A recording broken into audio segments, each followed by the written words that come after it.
رحمت الله و برکاته برادرای مؤمن، خواهرای مؤمنه، خوش آمدید به کانال ما و مهمانای کانال، подписчикای کانال.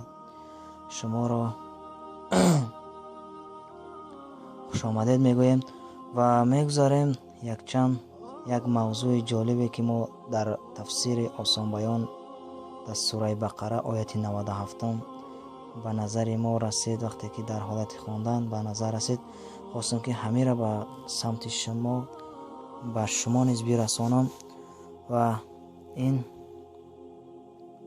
4 سوالی است که یهودیان به پیامبر عزیز ما محمد مصطفی صلی الله علیه و سلم رسانید، یعنی دادند و پاسخ آن را گرفتند. و این سوال ها خیلی سوال های جالب و برای هر یکی ما و شما فایده بخش می باشد. میگذاریم به اولین سوالی که یهودیان از پیامبر ما سوال کردند.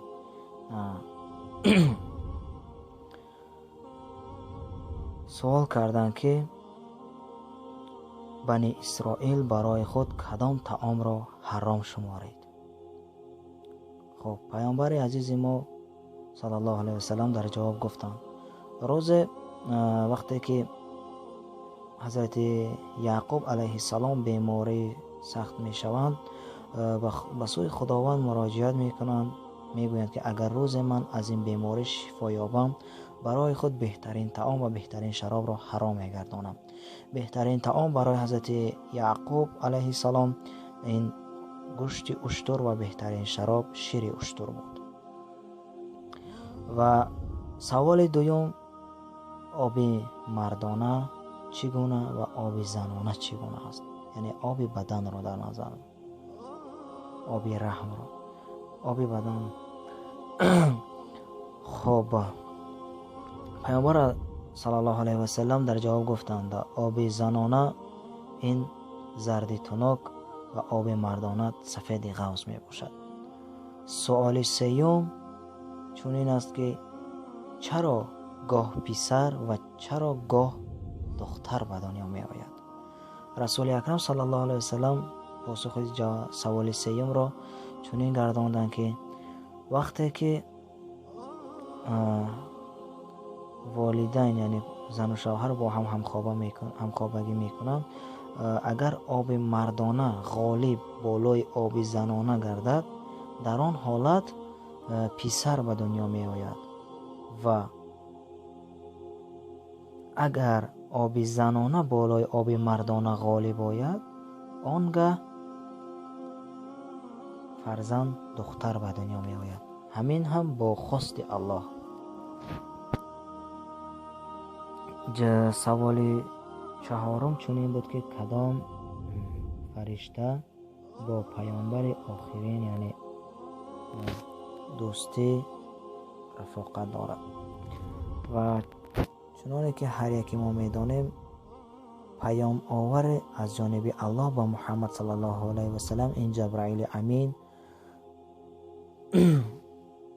بوده و پیامبر چنین جواب را به آنها مختصر گویم اگر جواب را گرداندن و جبرائیل را دوست خود گفته همین گونه خطاب کردن. ولی از سبب اونه که گویم بنی اسرائیل یعنی یهودیان نمیخواستند که تسلیم شوند و بهانه جویی نموده گفتند که اگر تو دیگر فرشته را مثال می آوردی، ما به تو باور میکردیم. و این هم یک گویم این کار همان مشرکان مکه نیست، چون این بوده که در برابر پیامبر اگرچه که سخن حق را میشنیدم تسلیم شدن نمیخواستم. و باقی سربلند و خانه آباد باشید و ما در آینده موضوعهای جالب را پیشکش شما میگردانیم. شما آبونه شوید و همون زنگوله را زیر نموده از موضوع نوارهای نو به نو ما شما اولین شده با خبر شوید و هم می توانید که این نوار را توسط ایما و دوستان خود فرستید. انشاءالله که موادهای فایده بخش است و در آینده نیز ما از معجزه های قرآن و دیگر نمود نوارهای فایده بخش بهر شما از تفسیرها گرفته برای شما میرسانیم.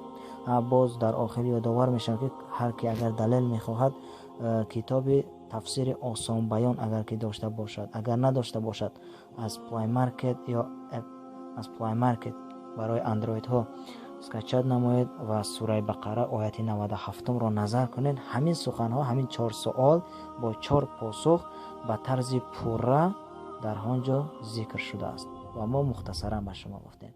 واقع سربلند خانواده